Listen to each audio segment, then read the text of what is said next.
Tengo que susurrar para poder usar. Si no, hablo sin micrófono. Ahí creo que está, sí, ahora sí, no los voy a aturdir. Bueno, si les parece, vamos arrancando para cumplir también con los horarios. En primer lugar, muchísimas gracias por estar acá, por haber elegido este panel. El bienestar socioemocional es un tema sobre el cual venimos trabajando desde hace bastante tiempo. Este año tomó un impulso bastante particular. Es un tema que nos preocupa, que nos ocupa, sobre el cual estamos desarrollando varias líneas de investigación desde la UEICE, pero también acompañando a distintas áreas del Ministerio a pensar estrategias fundamentadas, ¿no?, en base a la evidencia.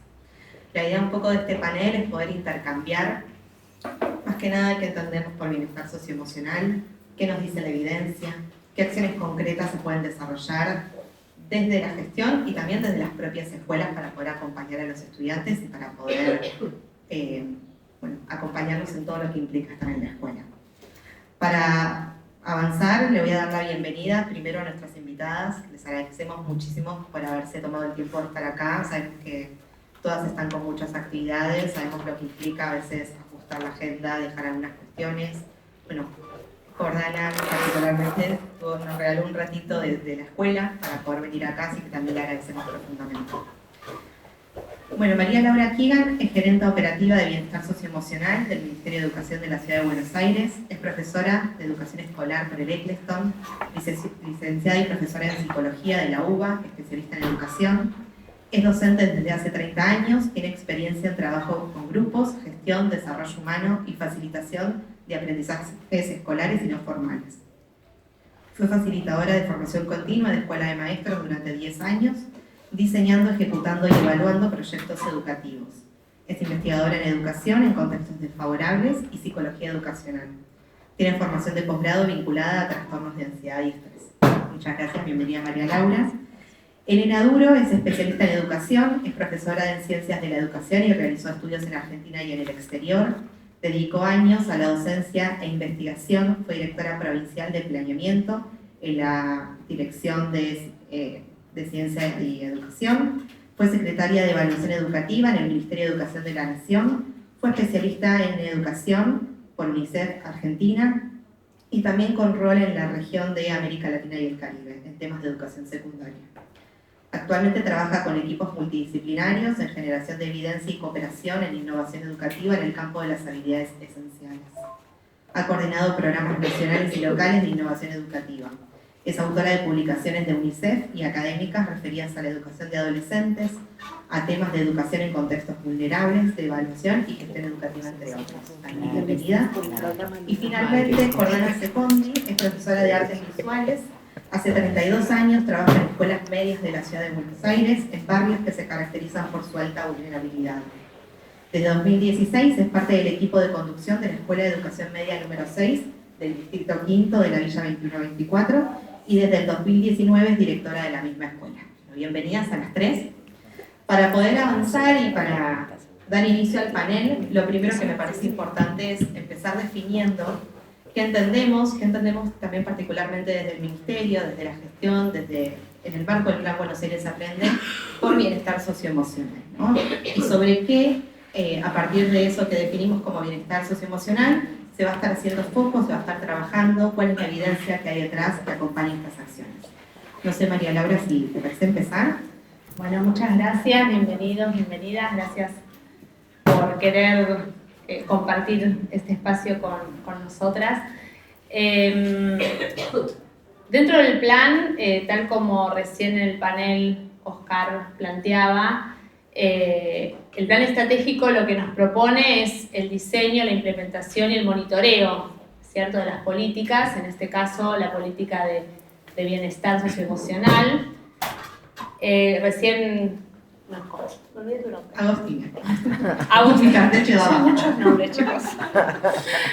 Uno de los desafíos de ser gerenta, porque cuando uno trabaja en el ministerio va conocer los nombres de todos y todas los que aquí trabajan. Pero bueno, yo siempre digo en las capacitaciones y presentaciones que obviamente antes de la gerencia, antes de la política, todos los que trabajamos en educación nos preocupábamos y ocupábamos por el bienestar de los docentes y estudiantes. No es que ahora con esta nueva política nos acordamos que hay un área, una dimensión, quizás lo que se hizo ante la evidencia y demás, que bueno, ustedes habrán visto en este tiempo, ¿no? Algunos números preocupantes vinculados al desempeño escolar, a números alarmantes en la salud mental, es darle como una visibilidad y, como digo, ¿no? La creación de la gerencia, aún realmente ser responsables de que esto pueda ir teniendo cambios, ¿sí?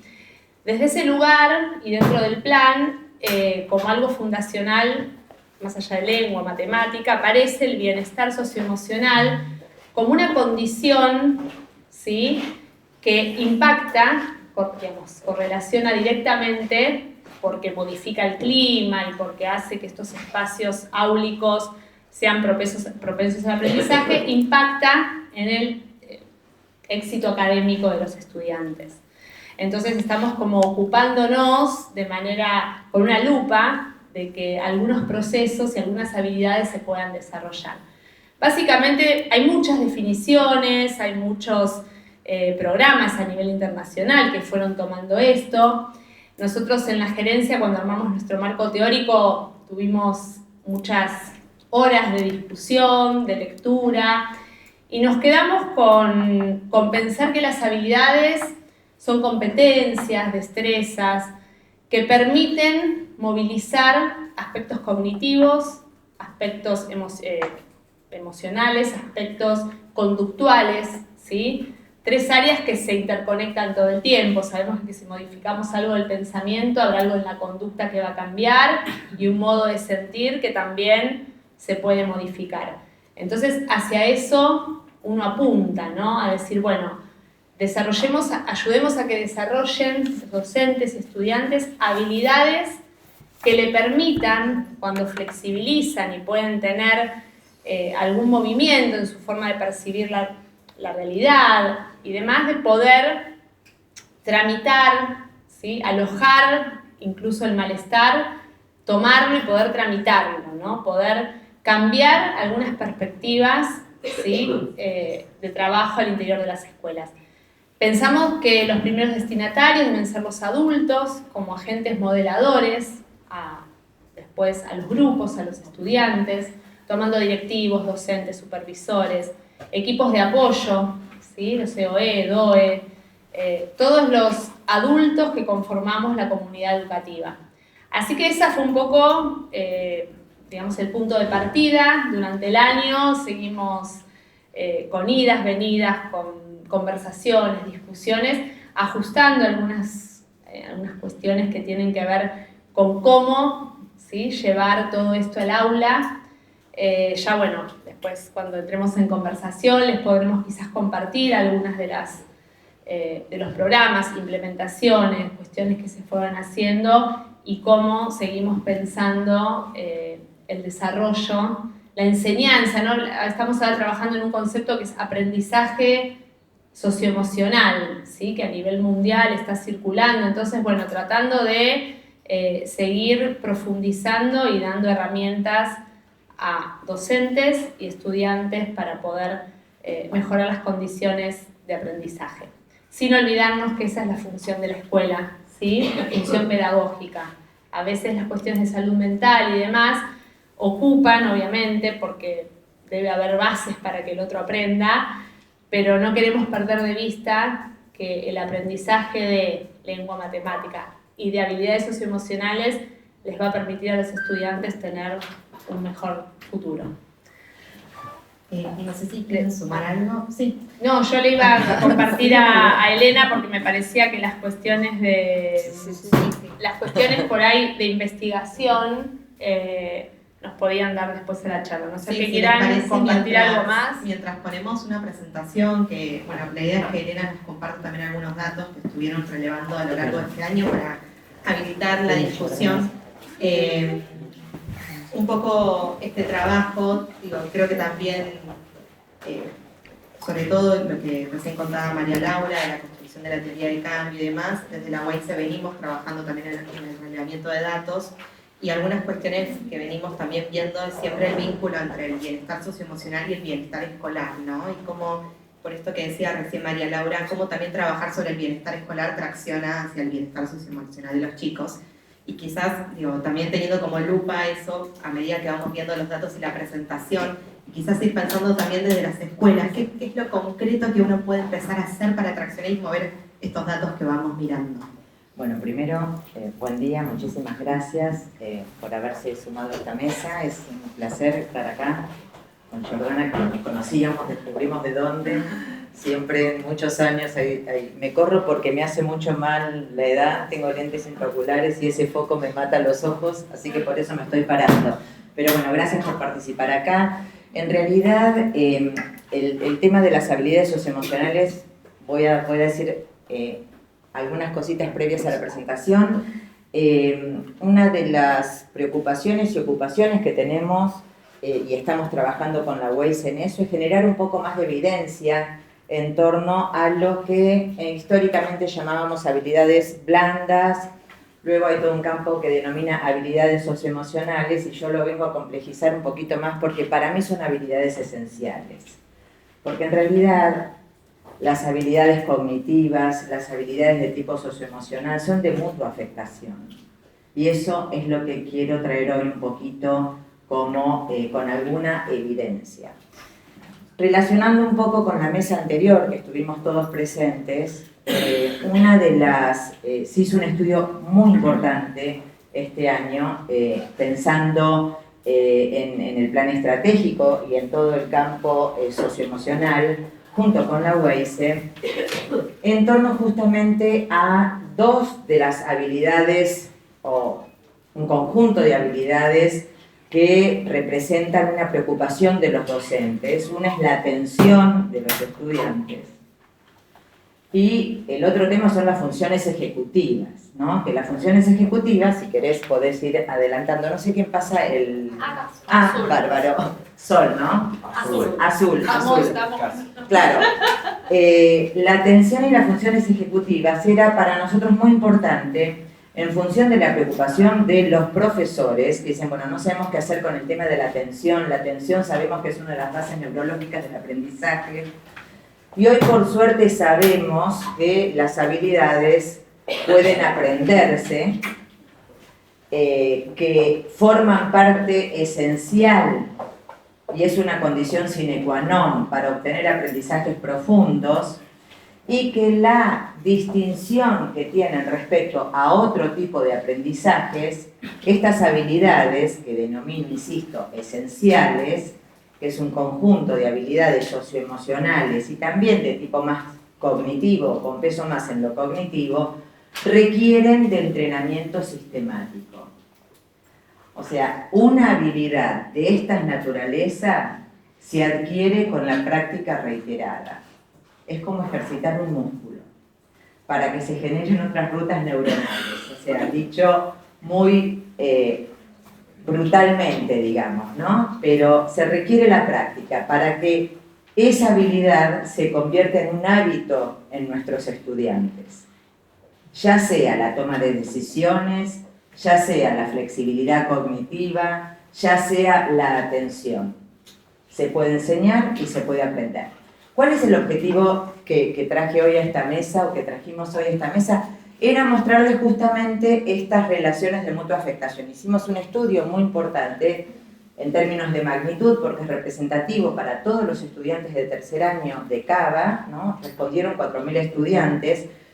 Este estudio se terminó hace 25 días, ya le estamos preparando el informe para devolverle a los directores de las escuelas de la manera más didáctica posible el enorme cúmulo de información, ¿no? Esto es otro tema, cómo devolver la información, que es un tema que hoy se trabajó, que los chicos también tengan acceso a parte, por lo menos, de los datos que ellos mismos nos brindaron. Pero lo que podemos ver acá, que es el funcionamiento ejecutivo, y básicamente el funcionamiento ejecutivo, si querés pasar a la siguiente, tiene estas siguientes áreas, ¿no? Que responden o que implican la flexibilidad cognitiva, los mecanismos inhibitorios, que no es otra cosa que la regulación emocional, la fluidez verbal, la planificación y la flexibilidad cognitiva y la memoria de trabajo. Entonces nosotros lo que hicimos fue un estudio que midiera la atención, el conjunto de funciones ejecutivas y cuáles eran los factores asociados. Es decir, medirlo situado en la escuela, qué pasaba y qué podíamos ver. Y lo que empezamos a ver, si quieren pasamos, es lo siguiente.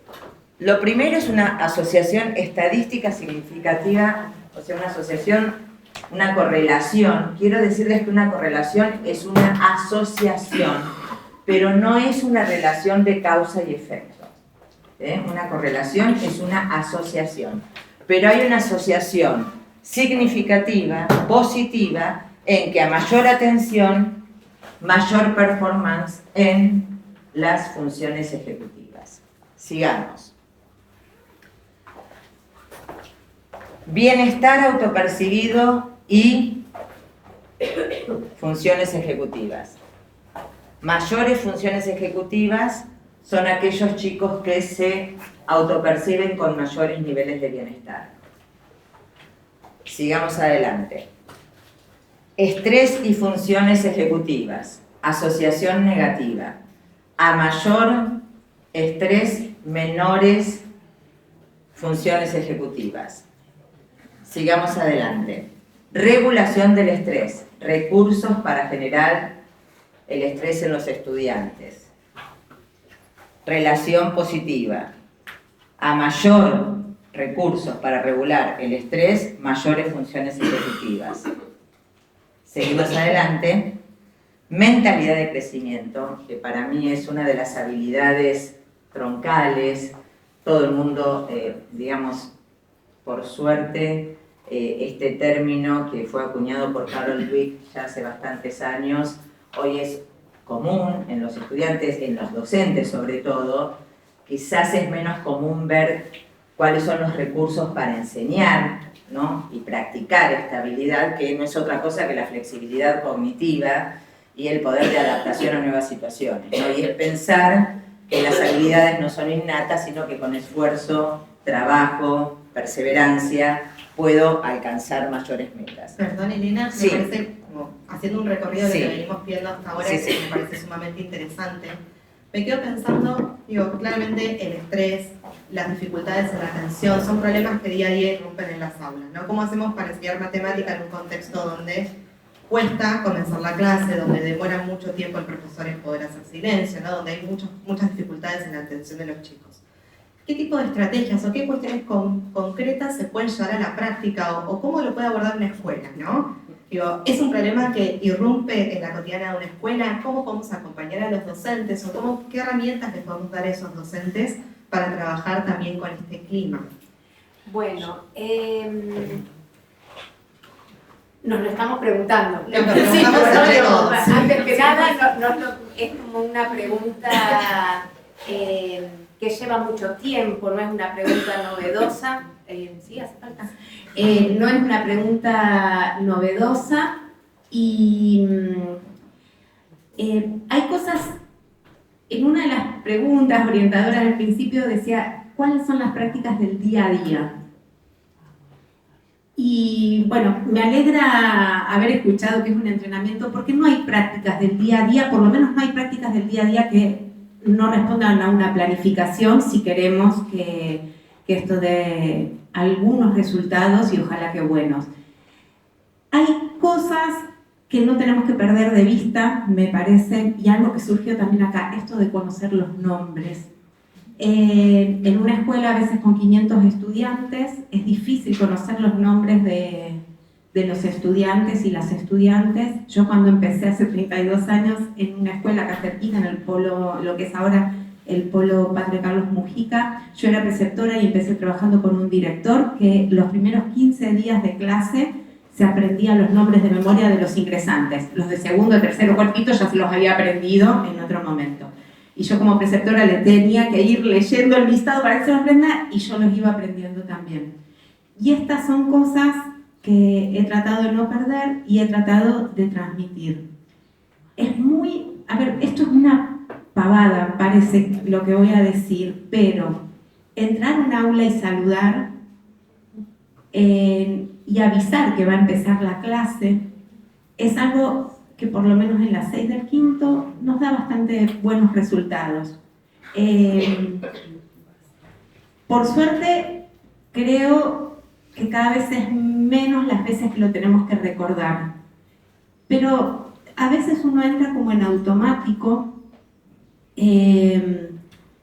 Las escuelas han sido durante muchos años muy maltratadas. Los docentes y las docentes como trabajadores y como profesionales tenemos en nuestra mochila una carga grande de desconfianza, que los medios, que la sociedad, digamos, se monta sobre eso, y es difícil trabajar en estas condiciones y no perder la amabilidad, no perder la cordialidad. Y algo que yo creo que es fundamental en las escuelas es siempre, siempre, siempre, siempre, de cualquier manera posible, transmitir confianza con nuestros colegas, transmitir confianza a nuestros estudiantes, transmitir confianza a las familias. Una de las cosas más lindas que suceden en la escuela, en la que a mí me toca trabajar y por la que puedo hablar, es varias de las muestras que suceden a fin de año, donde nosotros entendemos que la muestra de fin de año es nuestra responsabilidad para poder devolverles a las familias de qué son capaces sus hijos y sus hijas, devolverle al barrio. Esta escuela está ubicada en la Villa 2124, uno de los barrios más vulnerados en el acceso a derechos, todos, desde los básicos, cloaca cielo abierto, estamos hablando. Entonces, poder devolverles a las familias y al barrio que sus estudiantes son capaces de tocar música, de hacer pirámides humanas, somos orientados en música y en educación física, que pueden hablar de las problemáticas ambientales, algunas les tocan muy de lleno a ellos, y a veces estos estudiantes, estas estudiantes que producen estas cuestiones, viven bajo mucho estrés, están en conflicto con la ley, delinquen algunos de ellos. Y esto no quita que sean estudiantes con un desempeño académico interesante, que les permita, en todo eso que no está nada bien en su vida, proyectarse y poder pensar qué otras puertas se les pueden abrir y que la escuela es responsable de eso. Y estas cosas chiquititas de conocer el nombre, conocer parte de su historia, estoy contando que la escuela toma conocimiento de cosas muy sensibles de la vida de estos estudiantes y de sus familias y de sus recorridos, nos obligó como escuela a generar redes. Esto lo aprendimos del barrio, El barrio nos enseñó que esta era la manera en que le encontraban, aunque sean mínimas, respuestas a sus problemas. Nosotros lo aprendimos como comunidad educativa, es construir redes con los ESAC que están cercanos, con los organismos de protección de derechos, porque ninguna respuesta a ningún problema de uno o de una estudiante se puede dar pensando desde una sola dimensión, pensado desde una sola cabeza.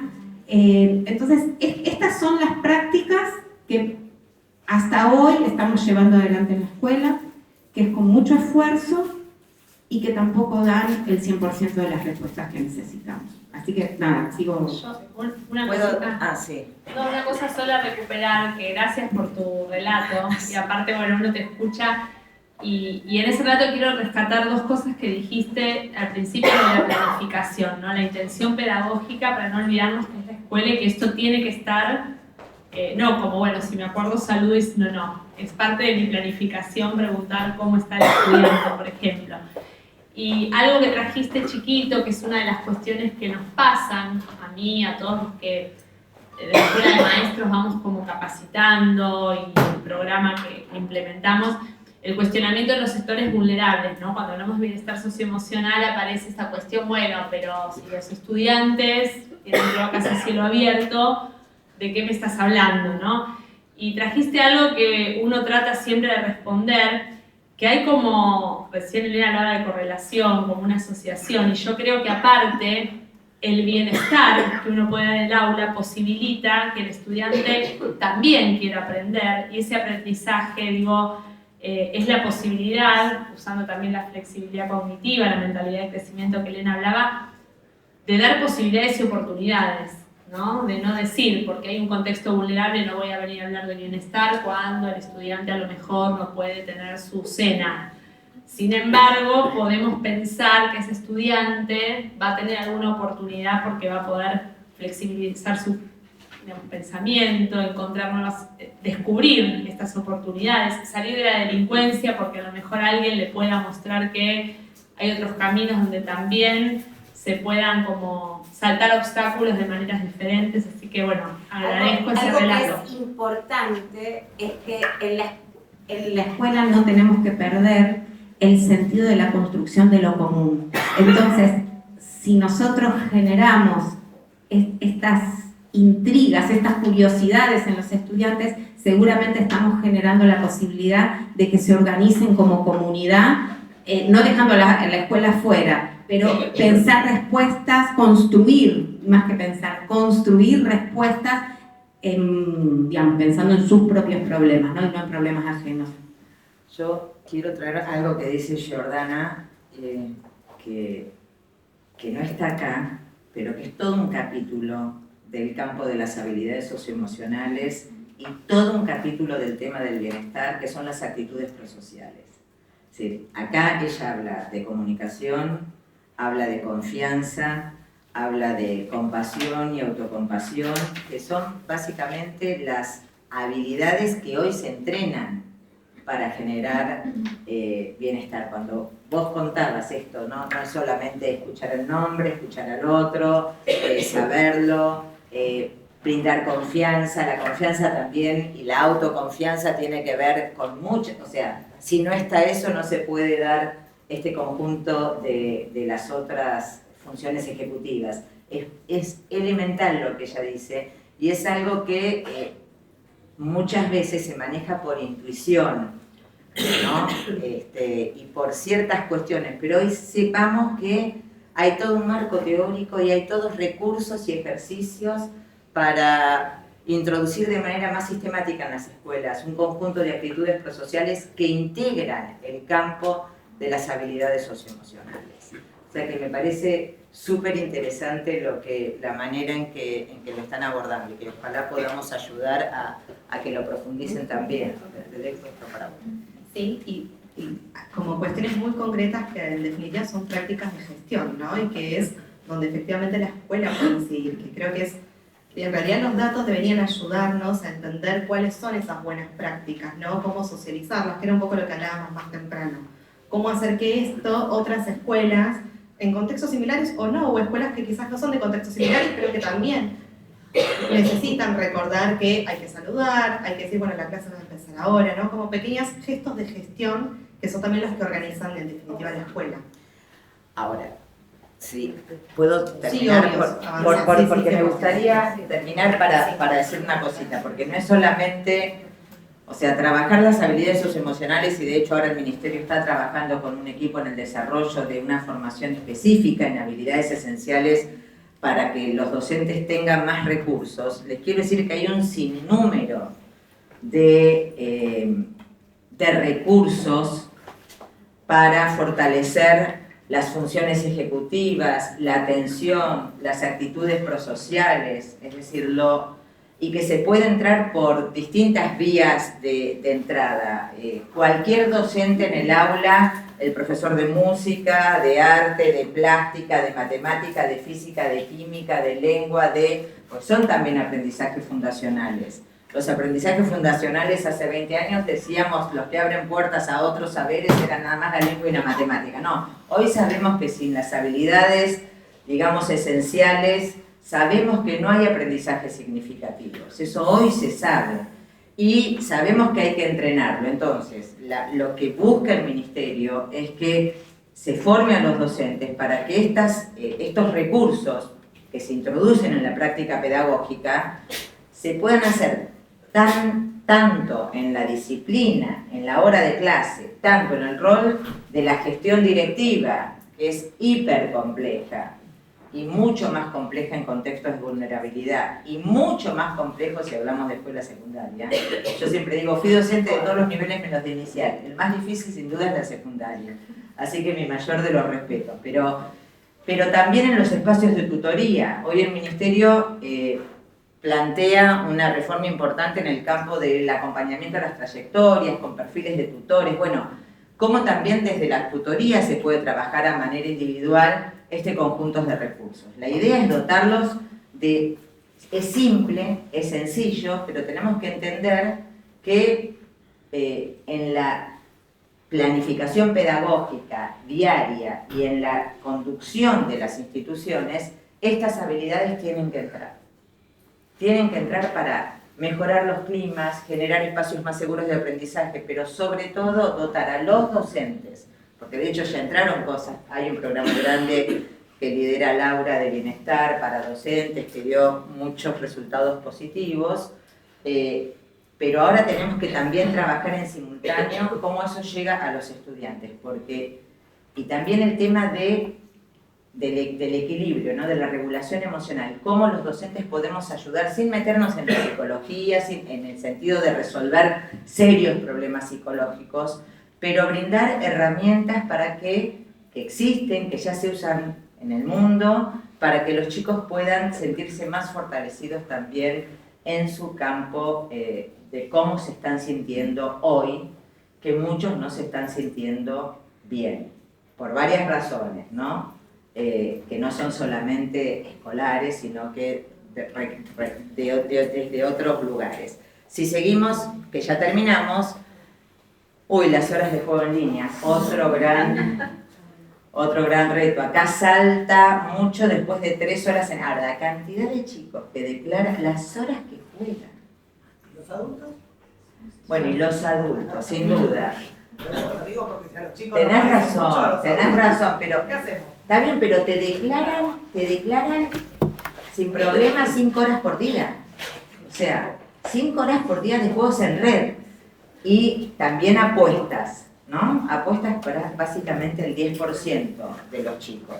Esto después se va a publicar con la Waze, después va a llevar a las escuelas, son hallazgos preliminares, no vamos a hacer 110.000 páginas, sino que seguramente se van a entrar pastillas para que podamos utilizar la información para gestionar. Sigamos adelante y ya terminamos.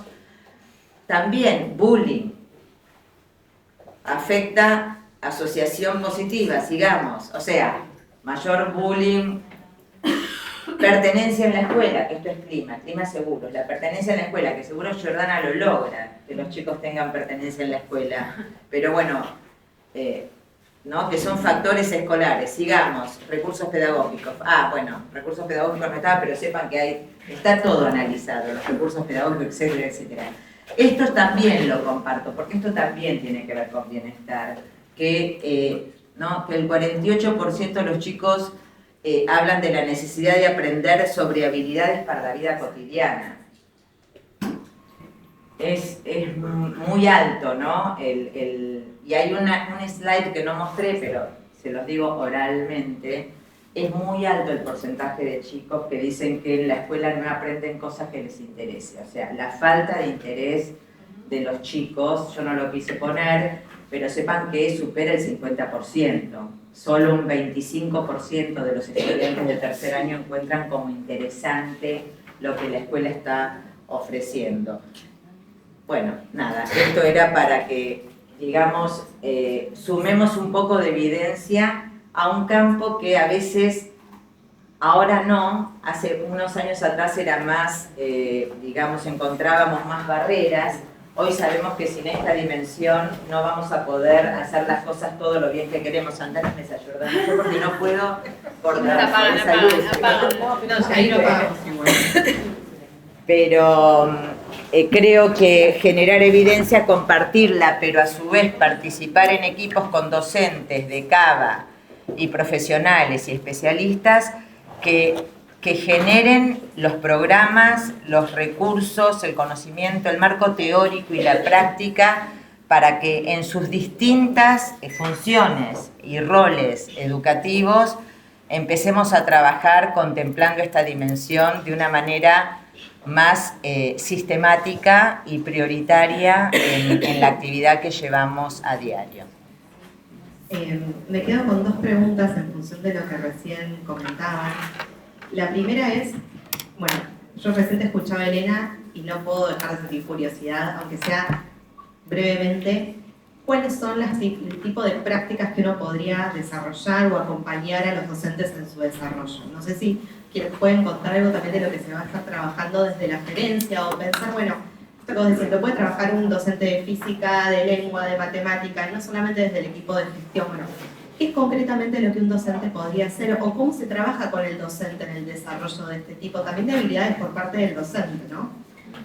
Mira, el programa que más impacto tuvo este año en la gerencia, que fue, digamos, de mayor llegada, fue un programa que tuvo un tiempo de duración de 15 semanas, bueno, con encuentros sincrónicos y semanas asincrónicas y de tutoría, donde, bueno, ahí se trabajaban algunas prácticas que ahora nos detenemos, pero el otro día en el cierre, algo que recién también decía Elena, decían muchos docentes, había algo que uno intuitivamente hacía, ¿no? Venía pensando, quizás esto, saludar, tener un marco teórico y evidencia que nos diga que cuando tenés determinadas actitudes prosociales, como recién también decía Elena, hay cosas que cambian, ¿no es cierto? Entonces me parece que acercarle a los docentes a algunas cuestiones vinculadas a esta evidencia y a decir, bueno, hay un modo, hay un norte hacia dónde ir, es uno de los puntos que este año, más allá de, bueno, los detalles del programa, se imaginan que duraban 2 horas los encuentros, existe un campus con un montón de recursos, o sea, es un programa solvente y con mucha información, muchos conceptos, muchas prácticas, pero bueno, digo, me parece interesante entender que acercarle al docente algunas de estas cuestiones ya es bastante, ¿no? Ellos ya agradecen decir, bueno, es por acá, a veces es como ninguneado el bienestar socioemocional, ¿no? Otra de las cosas que fueron pasando en cuanto a esto de qué hacer, vieron que, bueno, desafortunadamente tuvimos muchos, o sea, bueno, con que haya un suicidio es un montón, pero este año también, ¿no? La tendencia del suicidio adolescente. Y una de las cuestiones que hicimos en algunos espacios de posvención y de acompañamiento a las escuelas donde eso sucedía, era decir, bueno, la escuela no es responsable, por supuesto, ¿no? Los factores de la incidencia del suicidio tienen que ver con factores sociales, no es la escuela.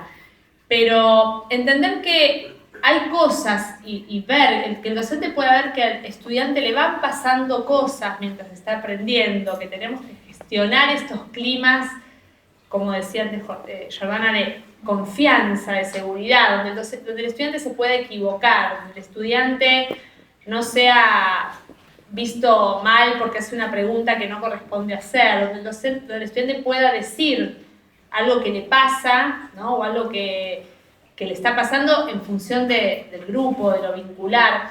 Entonces es darles herramientas a los docentes para que puedan entender y comprender que van más allá, ¿no? De la enseñanza de una disciplina. Brevemente me contaba un especialista en matemática que había todos, digamos, personas muy desarrolladas en el área de matemática, doctores y demás, y les pusieron, estaban trabajando la matemática y la ansiedad matemática, ¿no? Y toda esta cuestión de qué le pasa a la autoestima a un estudiante cuando dice, bien, lo logré, pude, aprendí, ¿no? Cómo también alimenta este bienestar, Y habían puesto un cálculo muy complejo, decía, bueno, exponenciales, corchetes, otro corchete, un paréntesis, bueno, esas cosas que más uno igual, otro choclo de cosas que vos lo mirabas y decías, bueno, esto es imposible, más X.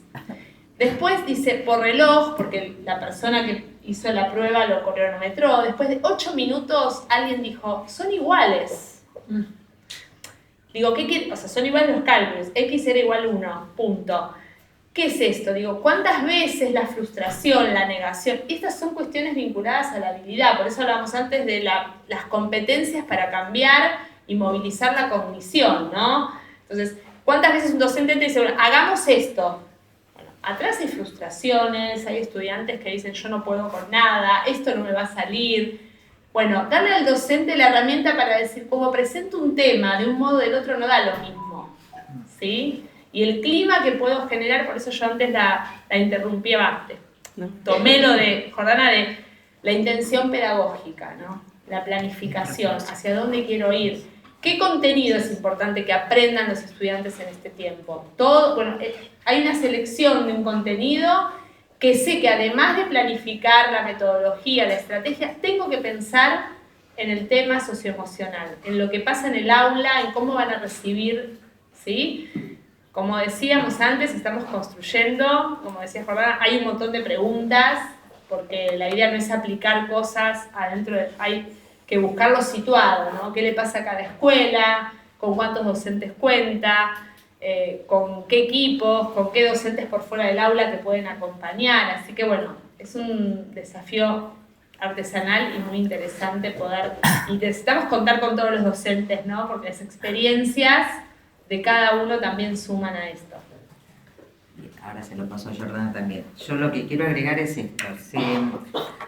Se está trabajando para promover las habilidades esenciales en los estudiantes, en una selección de habilidades, se pueden decir troncales, que en realidad son las que encierran el conjunto de las funciones ejecutivas, la atención y las actitudes prosociales, que son básicamente mentalidad de crecimiento, toma de decisiones, pensamiento creativo, señalo a los profes del arte,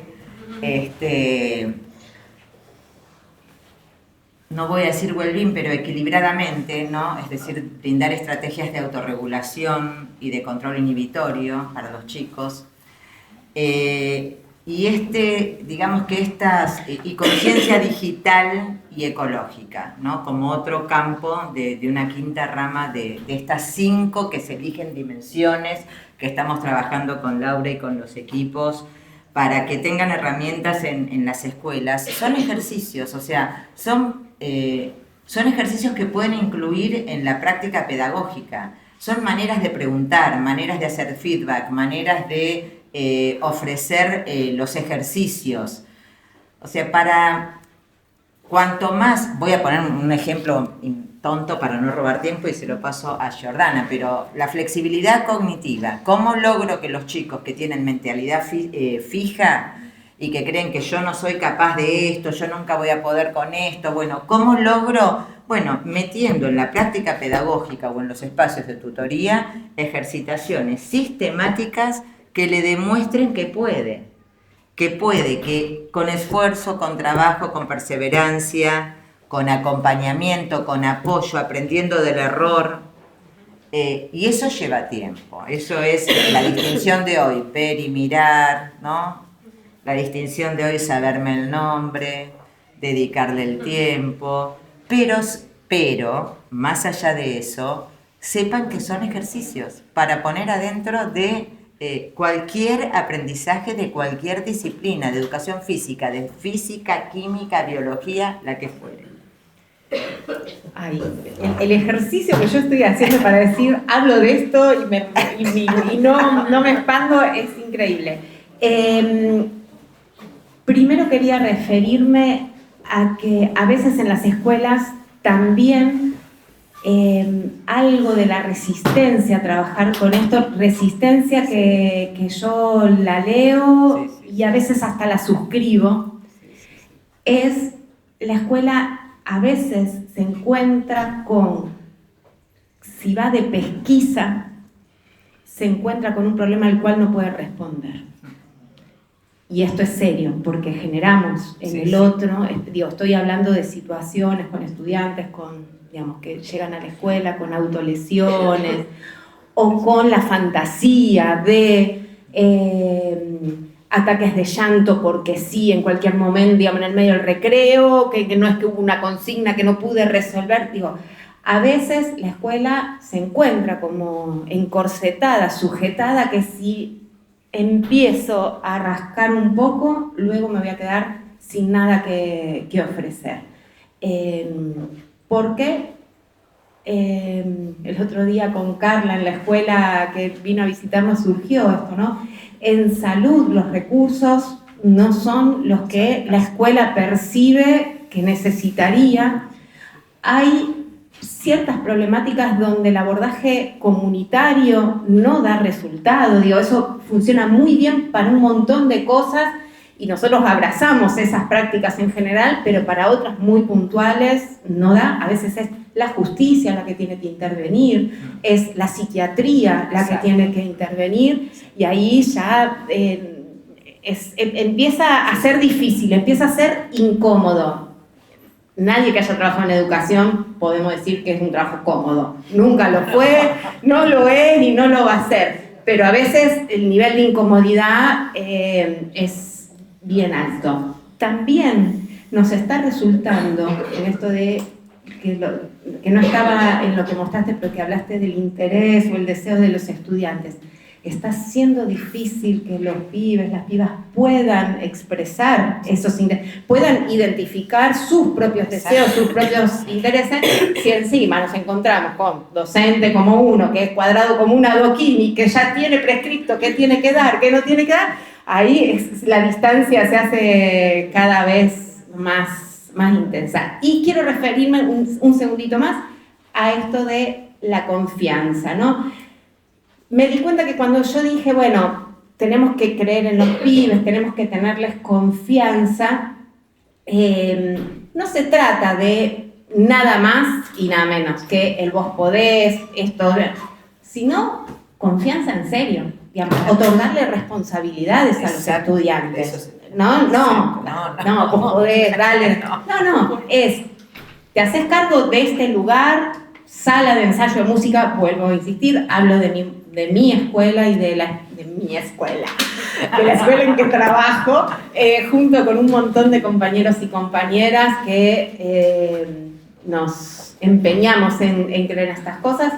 Estudiantes que van a ensayar a una sala, se hacen responsables de esa sala, del equipamiento que hay adentro, tienen que llevarse una llave, tienen que devolverla, van a trabajar al laboratorio, obviamente las cosas de riesgo quedan guardadas, pero digo, es una confianza de verdad, no desde lo discursivo, ¿no?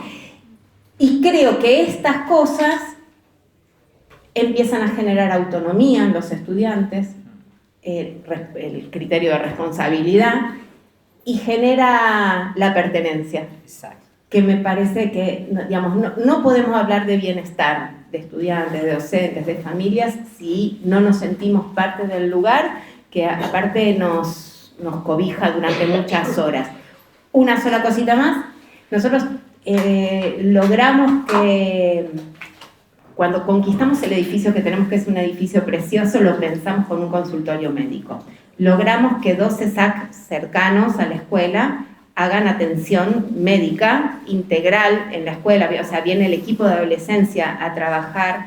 Y yo creo que algo que pudimos aportarnos mutuamente es que la rutina del lunes a viernes, de primera hora, séptima hora de la escuela, genera, yo lo llamé capital de confianza entre las familias y los estudiantes, y se lo ofrecemos al CESAC para que esa atención integral cobre volumen, ¿no? Se densifique.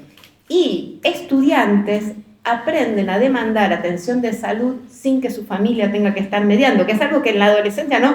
Mientras son chiquitines, está la familia llevando al control pediátrico y están, en la adolescencia empezamos a separarnos, y si no se generaron hábitos de cuidado importantes en relación a, digamos, al cuerpo, a la mente, al espíritu, digamos, a todo. Esto ahí es un vínculo que se rompe entre ese sujeto que es adolescente y el ámbito de salud. Este espacio en la escuela, donde él se saca a veces da talleres, pero también hace esta atención individual, me parece que nos retroalimentamos, nos enriquecemos mutuamente. Y como dije al principio, así todo no terminamos de tener todas las respuestas que necesitaríamos poder brindarles a las familias y a estudiantes de, por lo menos de las 6 del quinto, que es hasta donde puedo referirme. Una joya. Podríamos terminar acá, pero tengo, antes de pasar a las preguntas, hay algo en lo que sí me quedo pensando, y no es una pregunta, pero sí quiero tener la mirada de ustedes, de la que quiera comentar. Hay una dificultad con la que nos enfrentamos cada vez que producimos información en general, pero sobre todo sobre este tema en particular, que es cómo le devolvemos a la escuela estos datos que relevamos. Son datos sumamente sensibles. Digo, muchas veces tenemos dificultades en cómo le devolvemos resultados de matemática a las escuelas, pero devolverle a la escuela resultados sobre la cantidad de chicos que tienen autoestima baja, la cantidad de chicos que tienen problemas en la regulación emocional o que tienen problemas con el estrés y demás, es un tema sumamente complejo. Y hay una realidad es que todo lo que nosotros evaluamos o todos los datos que levantamos de las escuelas tienen que volver a las escuelas. Entonces creo que ahí tenemos como un desafío muy fuerte, y me gustaría tener la mirada de ustedes de cómo se puede trabajar desde el dato también esto con las escuelas, ¿no? Porque muchas veces nosotros habíamos hecho un estudio hace un tiempo sobre algunas habilidades y sobre bienestar escolar también, y era como, ¿cómo con una escala vas a poder saber, ¿no?, el nivel de autoestima de mis estudiantes, ¿no? Esto que pasaba, que salió bastante en el panel anterior, es cómo relevamos, o sea, cómo compartimos el dato sabiendo que muchas veces no estamos relevando lo singular, ¿no?, que estamos agrupando información. Entonces creo que ahí tenemos un gran desafío desde la academia, cuando producimos esos datos, y también desde las escuelas, ¿no?, de cómo podemos traccionar con las escuelas la lectura, ¿no?, y el pensar sobre esos datos. Yo voy a decir algo porque soy especialista en datos y en evaluación, así que me agarré el micrófono rápidamente. Pero porque es una obsesión. Y yo creo que la respuesta la dio hoy la docente que habló, porque este tipo de información, primero, la información siempre es un recorte de un contexto más complejo. Pero eso no quiere decir que la información sea mala o la información no sirva. Ahora, lo que no podemos hacer de ninguna manera es ir con un informe a una escuela que por ahí, sea cual sea la información, pero suponete este estudio de atención y factores asociados, ¿no?, que la escuela se encuentra, el 70% de mis chicos no presta atención en clase. ¿Y qué hacemos con esto? Bueno, sin entregarle, digo, mira, tenés la alternativa de podés obtener recursos en, ¿por qué no seleccionamos un grupo de docentes para que se formen en esto y puedan empezar a introducir? Es decir, son todos temas nuevos, nuevos en el sentido no como emergentes problemáticos, porque esta investigación se hizo a partir de lo que decían los docentes, o sea, no la sacamos de la galera.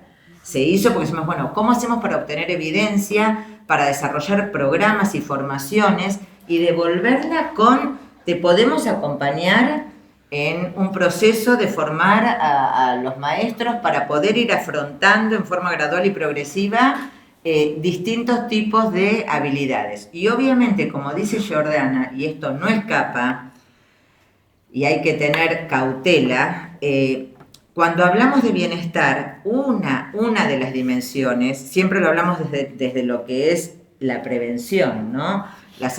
No son programas que trabajan sobre la enfermedad. La enfermedad la tienen que manejar especialistas, pero como muy bien señala Jordana, hay temas. Es Jordana, yo te digo Jordana, es más fácil, es Jordana. Yo la tengo con Jordana, y dale con Jordana. No, yo le cambio a todo.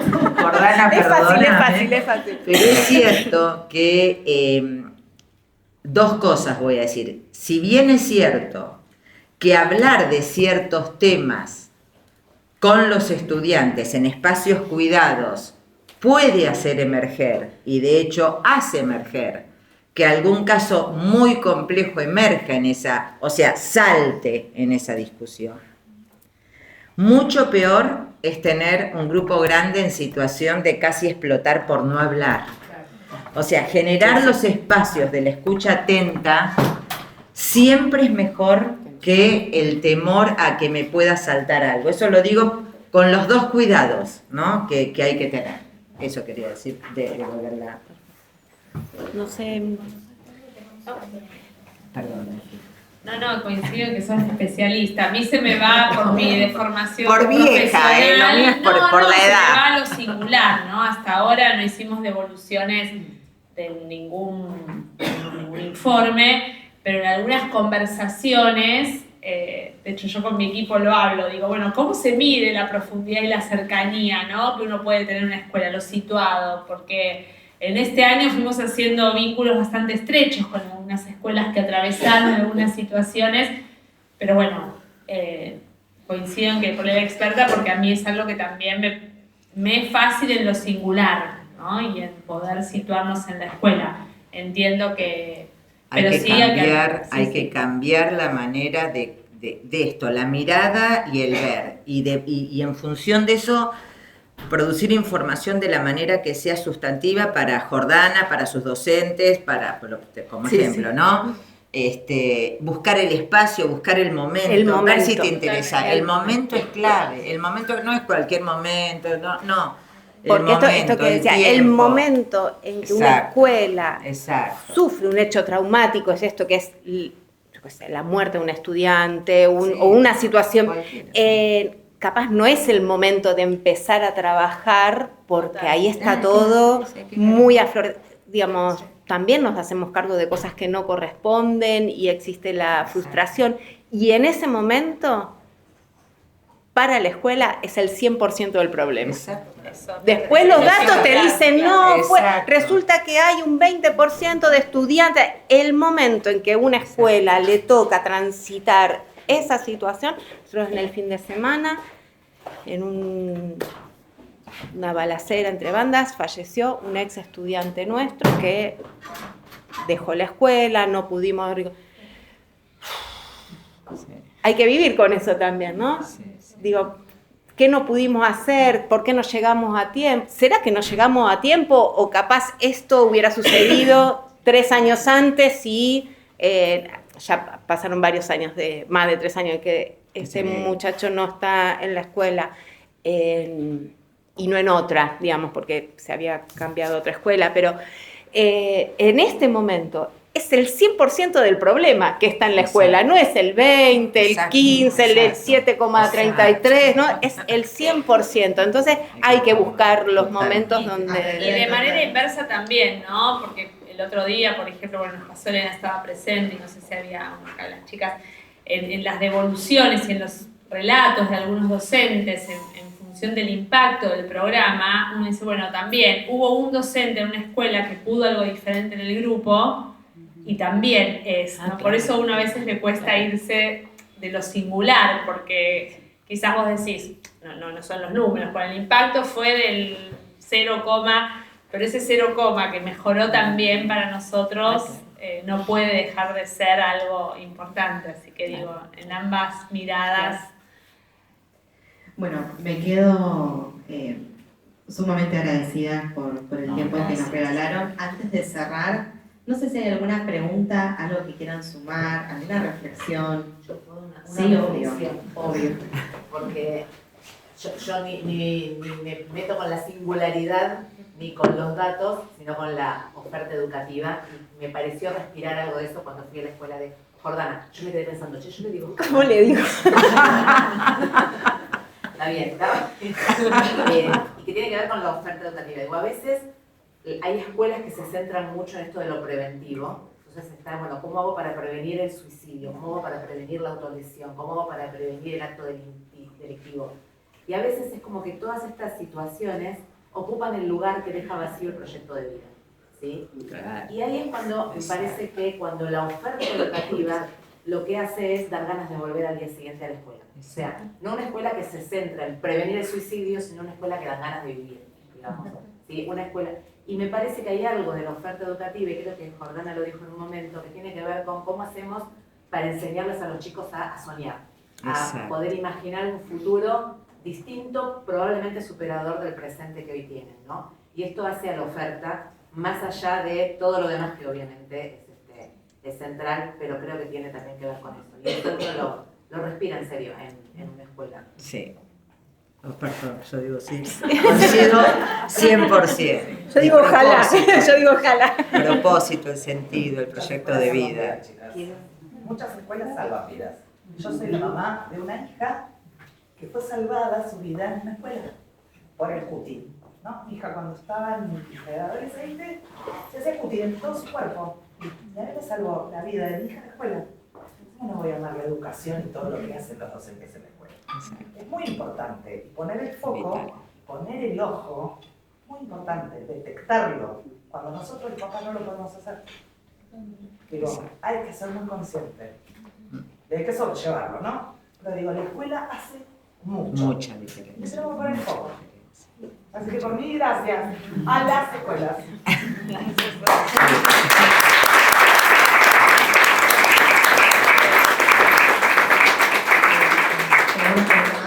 Sí, yo estoy en el programa acá, Familias en Comunidad, del Ministerio, que trabajamos articuladamente.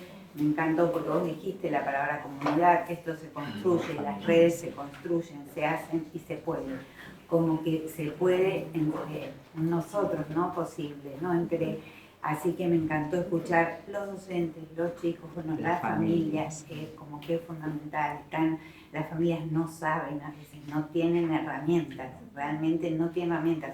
Tanto desde lo pedagógico como esto de las habilidades emocionales, dicen, no sabes lo que me ayuda esto de ser empático, de ponerme, no, es lo de la jerarquía, ¿no? Desde dónde yo, desde qué autoridad le digo a mi hijo, pierden ese sentido, hasta ese sentido de dónde está mi autoridad, cuando es amor, es cuidado, ¿no? No es desde otro lado que uno tiene esa autoridad.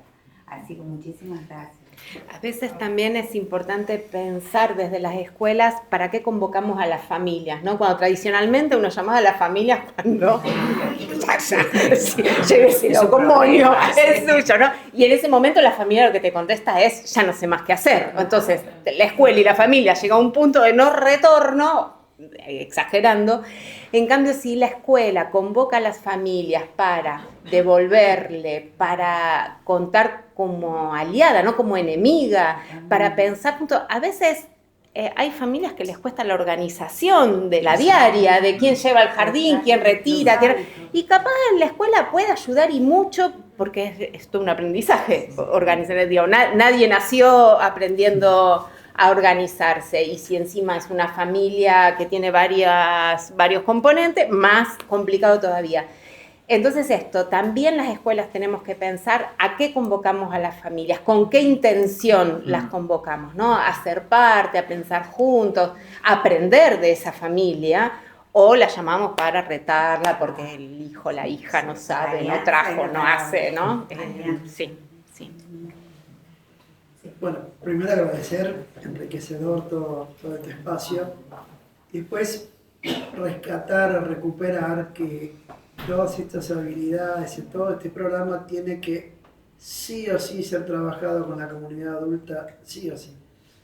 En la reunión del profesor por cargo, en las toda esta cuestión del bienestar o el malestar que hace el clima escolar se manifiesta cuando surge una consigna en la que hay que trabajar y ocupamos de esos 50 minutos, 40 en catarsis vacías, en excreciones más que en catarsis. Entonces, a lo mejor hay que hacer un trabajo muy interesante para que este trámite y esta gestión de las emociones y primero recuperar el marco teórico en la comunidad docente y después hacer ejercicios para que esta gestión se empiece a ensayar y a trabajar dentro de nuestra comunidad docente para después generar un buen clima escolar, ¿no?